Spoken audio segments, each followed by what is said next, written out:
Today's story comes from the Katha Upanishad, one of the most ancient and most extraordinary texts ever written. It is a story about a boy who walked into the house of death and refused to leave until death told him the truth. His name was Nachiketa. He was young, perhaps 12 years old.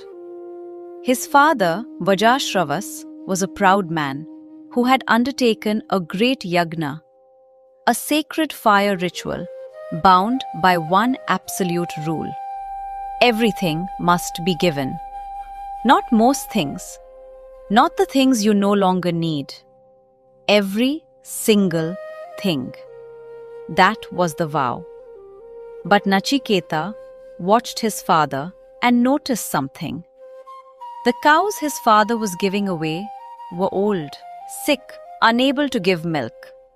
He was giving away what he no longer wanted, while quietly holding back what still had value.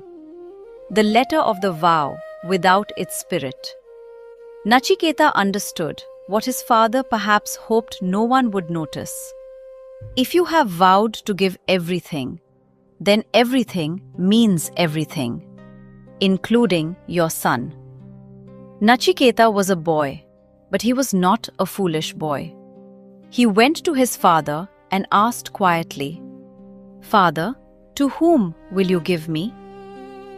His father ignored him. Nachiketa asked again, "Father, to whom will you give me?" His father ignored him again. Nachiketa asked a third time, and his father, in his irritation, snapped, "I give you to death." A lesser child would have wept, would have run, would have pretended the words were never spoken. Nachiketa bowed to his father and walked toward the house of Yama, the god of death. When he arrived, Yama was not home. Nachiketa sat down on the doorstep and waited. For 3 days and 3 nights, without food, without water, just waiting. When Yama returned and found a Brahmin boy sitting on his doorstep, having gone 3 days without hospitality, he was troubled. This was a serious breach of sacred law. "Boy," he said, "you have waited 3 days at my door. For this, I owe you 3 boons. Ask for anything, 3 things, and they shall be yours." Nachiketa considered carefully. For his first boon, he asked that his father's anger be lifted and that he be welcomed home in peace. Yama granted it. For his second boon, he asked for knowledge of the sacred fire, the ritual that leads to heaven. Yama granted it and was impressed. Then Nachiketa looked at Yama steadily and asked for his third boon. "Tell me," he said, "what happens after death? Some say the soul survives.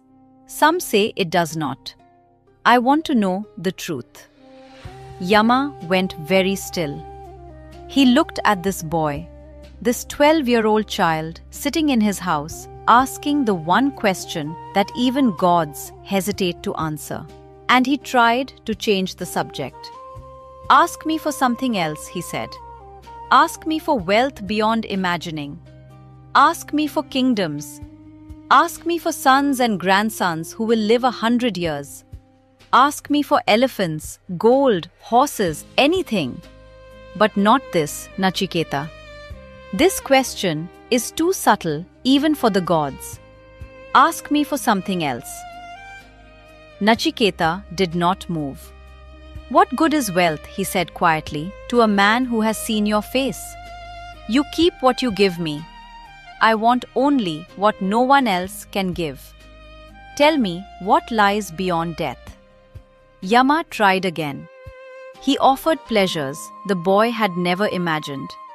He offered power beyond any king on earth. He offered the secrets of every desire, every comfort, every joy. Nachiketa refused them all. "These things last until tomorrow," he said. "But the hunger of the senses is never satisfied. Keep your horses, keep your dancing, keep your gold. I want only the answer. And Yama smiled for the first time. Nachiketa, he said, you are the student I have always hoped for. You have refused everything that most men die chasing. Because of this, I will tell you what you came to know. And Yama taught Nachiketa the deepest truth of the Upanishads. That what we truly are cannot be killed. That the self, the Atman, was never born and will never die. That weapons cannot cut it. Fire cannot burn it. Water cannot drown it. Wind cannot dry it. It is ancient. It is eternal. It has always been. It will always be. And it lives inside every single one of us, right now. What Nachiketa understood, that most of us spend entire lives avoiding, is that the question of death is actually the question of life. When you truly understand that this life is finite, that the time is short, that everything you love, everything you hold, will one day be returned, something shifts. The trivial falls away. The urgent reveals itself. The people you love become luminous.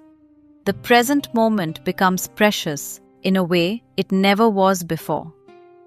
Nachiketa walked into the house of death, not to escape death, but to understand it. And he walked out, knowing how to live. You are more than you know, and the time is now. I'll leave you with one question to carry into your day. If you truly knew that what you are cannot be destroyed, what would you stop being afraid of? This has been The Long Thread. Ancient stories for the present moment. Tomorrow, another thread.